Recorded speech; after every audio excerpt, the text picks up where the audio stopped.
Morning అయితే bike అయితే start అయిపోయినాం గాయస్. వ్లాగ్ అయితే చూడండి. డే 2 అమ్మ వాళ్ళ ఇంటికాడ ఇంకా కూర్చున్నారు. పొద్దున్నే మా అమ్మ అయితే లేచింది.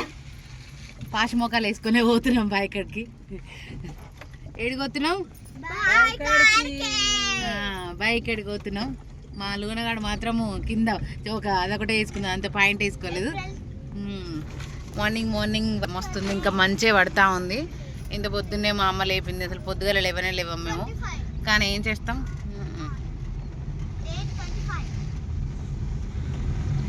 సో బైక్ పోయినాక కంటిన్యూ చేస్తాను బ్లాగు. ఏంది అదే మీ అమ్మ లేపింది కాబట్టి సపోర్ట్ చేస్తలేవు, మీ ఆయన లేకుంటే రచ్చ చేసేదాన్ని. విన్నారా గాయస్, ఇక్కడ మీ అమ్మ లేపింది కాబట్టి నువ్వు సైలెంట్గా ఉన్నావు. అదే నేను లేపితే పొద్దుగానే లేపుతావు అని చెప్పేసి నాతో గొడవ పెట్టుకుంటావు అని చెప్పేసి మా ఆయన అంటున్నాడు అని. అఫ్కోర్స్ అంతే అనుకో, అంతే కదా, అంతే. ఇంకా వరి కోయడానికి అందరైతే వరి అయితే కోసేసిర్రు. ఇంకా మేము కూడా కోసినాము. ఇప్పుడు ఒడ్లు ఎండపోయడానికి సైన్యాన్ని మొత్తం తీసుకుపోతుంది అన్నట్టు మా అమ్మ. ఇగో హెడ్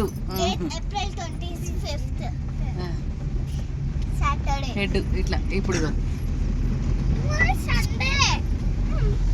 ఈ యజమానురాలు అయితే ఈయననే. ఎందుకంటే మమ్మల్ని తీసుకొచ్చేది ఎత్తుకోయేది అన్ని ఈయననే.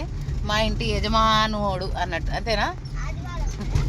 సో గాయస్ ఇది కంటిన్యూ చేద్దాం. గాయస్ పొలం దగ్గరకు అయితే వచ్చేస్తున్నాము. ఇంకా దగ్గరకు వచ్చేసింది. వ్యూ అయితే చాలా బాగుంది ఎర్లీ మార్నింగ్. అలాగే కోతులు కూడా మస్తున్నాయి అనమాట.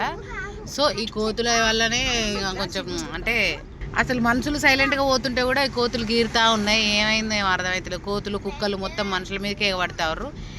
అంటారు కదా, ఏమనుకుంటే ఏమనొద్దు అని చెప్పేసి. ఏమనుకున్నా అవి మీదకే ఎగబడతా ఉన్నాయి. చూసిరు కదా ఫ్రెండ్స్, రోడ్డు మొత్తం ఉన్నాయి. అంటే ఇప్పుడు ఏమైందంటే మనము స్లోగా పోతున్నా కానీ ఏంటంటే కోతులకు ఏమన్నా అవుతుందేమో అని చిన్న భయం అన్నట్టు. ఇక్కడ చూడండి గుంపులే ఉన్నాయి మొత్తం. అయ్యా కోతులు గుంపులు చూసారా రోడ్డు మీద. వెళ్ళేటప్పుడు వెహికల్స్ ఎంత జాగ్రత్త పోదామన్నా ఒక్కొక్కటి స్పీడ్గా వస్తూ ఉంటాయి. సో ఒక్కటి దానికి ఏమన్నా అయినా కానీ చాలా బాధ అనిపిస్తుంది. మొత్తం రోడ్డు నిండా గుంపులే ఉన్నాయి. మనుషుల కంటే అద్మానం ఉన్నాయి కోతులు అయితే. ఇక్కడ మా కోత అరుస్తుంది. అదిగో ఇది మా కరెంట్ ఆఫీస్ అన్నట్టు. మాదంటే మాది కాదు, మా ఊరు కరెంట్ ఆఫీసు.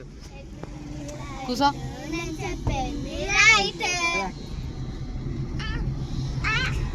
ఎగ్జైటింగ్ అన్నమాట. పొలం దగ్గరికి అయితే వస్తున్నాం కదా. సో ఇవన్నీ కట్టెలు అయితే ఎండిపోయి ఉన్నాయి. ఇక మా పొలం మీరు యాజ్ యూజువల్ చూసిరు కాబట్టి మళ్ళొక్కసారి లాంగ్ వీడియోలు అయితే చూసేయండి. వెనకాల డిస్టర్బెన్స్ వస్తూనే ఉంటుంది, అవన్నీ పట్టించుకోవద్దు.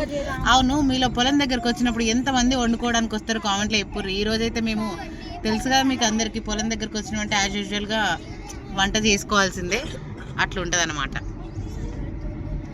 మరి మేము కూడా రావన్న అక్క అని కామెంట్లు పెట్టుకున్నారు. వచ్చేసేయండి మీరు కూడా, అడ్రస్ తెలుసుకొని వచ్చేసేయండి. Finally reached. అమ్మ చిన్న చెట్టుకు మస్తు కాయలు ఉన్నాయి. ఫైనల్గా అయితే మేమైతే ఇక అమ్మ వాళ్ళు పొలం దగ్గరికి అయితే పొలం దగ్గరకు వచ్చినాము. ఇగో ఇవే అనమాట. సో ఇగో ఇవన్నీ వడ్లు ఎండవేయాలి ఇప్పుడు. మా వాళ్ళు అయితే క్యూరియాసిటీతో దిగుతారు అన్నట్టు బావి దగ్గర. ఎప్పుడెప్పుడు ఈ పొలాన్ని అంతా చుట్టేద్దామా, ఎప్పుడెప్పుడు ఆడదామా. ఏందో సౌండ్. ఎక్కడక్కడ తీయేసి చెట్లు పుట్లు ఎంబటి అంతా తిరగాలన్నమాట.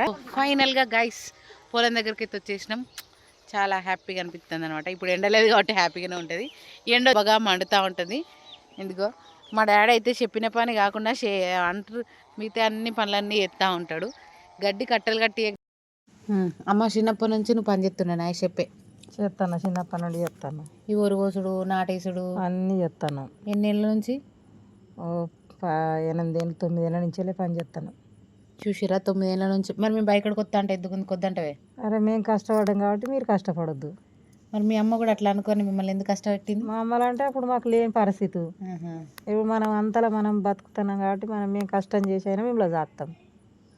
అట్లా చూసిరా గాయస్, ఏ పేరెంట్స్ అయినా అట్లనే ఆలోచిస్తారు. మేము కష్టపడ్డా సరే పిల్లలు కష్టపడకూడదు అని చెప్పేసి. ఇప్పుడు ఇన్ని బియ్యం అన్నా దొరుకుతున్నాయి, అప్పుడు బియ్యం కూడా దొరకలేదు. గట్క అవి మామిడికాయ పచ్చడా, పచ్చిపులుసు కాల్చి పిసుకొని తాగుదు. అట్లా అప్పుడు ఉండే. ఇప్పుడు జర ఎంతో కొంత కష్టం చేసినా కానీ 10 రూపాయలు వస్తున్నాయి, అట్లా సాదుకుంటున్నాం. ఇప్పుడు ఇవన్నీ లేవు కదా, టిఫిన్లు గిఫిన్లు. అప్పుడు టిఫిన్లు లేవు, ఏం లేవు. జొన్న రొట్టె, గట్క అంతే ఎప్పుడన్నా అన్నం అయినా ఎక్కువ అప్పుడు బియ్యం కూడా దొరకపోయేది. అవన్నీ ఉన్నాయి కాబట్టి స్ట్రాంగ్ ఉన్నారు. ఇప్పుడు గంజి గట్క గంజి తాగినాం, గట్క తిన్నాం, అన్నీ తిన్నాం. ఇప్పుడే అన్నం తిన్నా కానీ ఏం ఆరోగ్యాలు ఏమన్నా మంచిగా ఉంటున్నాయా? ఆరోగ్యాలు మంచిగా ఉంటలేవు. ఏమైనా మందులు వేసుకుందిరా, షుగర్లు, బీపీలు అన్నీ వస్తాయి. అన్ని మందులతో అన్నీ తయారు చేస్తాను. ఇప్పుడు ఏంది? అప్పుడు చిన్నప్పుడు తిన్నదే ఇప్పుడు జరగట్టిగా. మేము అంతా ఉంటారా మీరు? మరి ఏడుంటారు? మేము ఏది తిన్నా అప్పుడు మంచిగా జర గట్క తిని జర గట్టిగా ఉన్నాం. ఇప్పుడు మా అంతా కూడా పని చేయలేరు, మీరు ఉండలేరు. ఏంటి అంతే కదా. మీరేమంటారు దీనిపైన కామెంట్లో చెప్పుర్రి. ఇంకా పొలం దగ్గరికి అయితే వచ్చినాం అనమాట. అప్పుడంటే వీళ్ళకి చింతపండుకి ఐస్ క్రీమ్ ఇస్తుండే, మాకైతే కోటర్ సీజులకు ఐస్ క్రీమ్ ఇస్తుండే. అంతేనా? 5 పైసలకు ఐస్ క్రీమ్ కొనుక్కున్నాం. కొంచెం చింతపండు పెడితే ఐస్ క్రీమ్ తీసుకొచ్చుకున్నాం. ఏదైనా అప్పుడు 5 పైసల బిల్లలు అంటే ఎట్లా? 5 పైసల బిల్లలు, 10 పైసల బిల్లలు, 20 పైసల బిల్లలు అన్నీ చూసినాం. మనమైతే నేనైతే మన జనరేషన్ అయితే చారాన కాంచెలు చూడొచ్చు. 25 పైసా మీ అందరు గుర్తుందా? చారాన, ఆటాన, రూపాయి అని చెప్పేసి. అవును, మీరు ఏ పైసలు చూసిరా అనేది కామెంట్లో కూడా చెప్పారు. చారాన చూసిరా, ఆటాన చూసిరా, రూపాయి చూసిరా అని చెప్పేసి. చూసిరా ఇప్పటి వాళ్ళకి ఏమెరకరా? చారాన, రూపాయి, ఆటాన అంటే కూడా తెలియదు.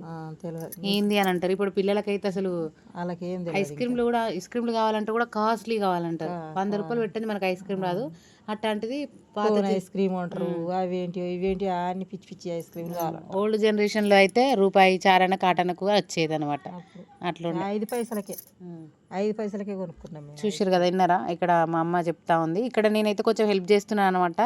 ఏదో ఉడతా భక్తి సాయం లాగా కొంచెం హెల్ప్ చేస్తున్నాను, మరీ ఎక్కువ కాదు. 5 పైసల కోసం ఐస్ క్రీమ్, 5 పైసలు కూడా దొంగతనం చేసి కూడా కొనుక్కుందాం ఐస్ క్రీమ్. మరి ఏం చెప్తాం? చూసిరా, ఇంట్లోకి వెళ్ళి అది కూడా ఇంట్లోకి వెళ్ళి. మా అమ్మ చిన్నప్పటి నుంచి కష్టం చేస్తూనే ఉంది, ఇప్పుడు కష్టం చేస్తూనే ఉంది. అట్లా ఉంటుంది అనమాట. వీడియో నచ్చితే కనుక లైక్ అండ్ సబ్స్క్రైబ్ చేసుకోండి. పొద్దున్నే నేనైతే నాకైతే పని చేత కాదు, ఫ్రాంక్గా చెప్తున్నాను. మనకు పని రాదు, పని చేత కాదు, పని నేర్పియలేదు. అట్లుంటుంది అనమాట. ఇంట్లో పనులు చేస్తే కానీ బయట పని అస్సలు ఉండదు. ఫ్రాంక్గా మాట్లాడుకోవాలి కాబట్టి నేను ఉన్నట్టు మాట్లాడుతున్నా. నేర్చుకున్నాం చిన్నప్పటి నుంచే బీడీలు అంతే. ఇంకా గాయస్ బాయ్, నెక్స్ట్ వీడియో మళ్ళీ కలుసుకుందాం.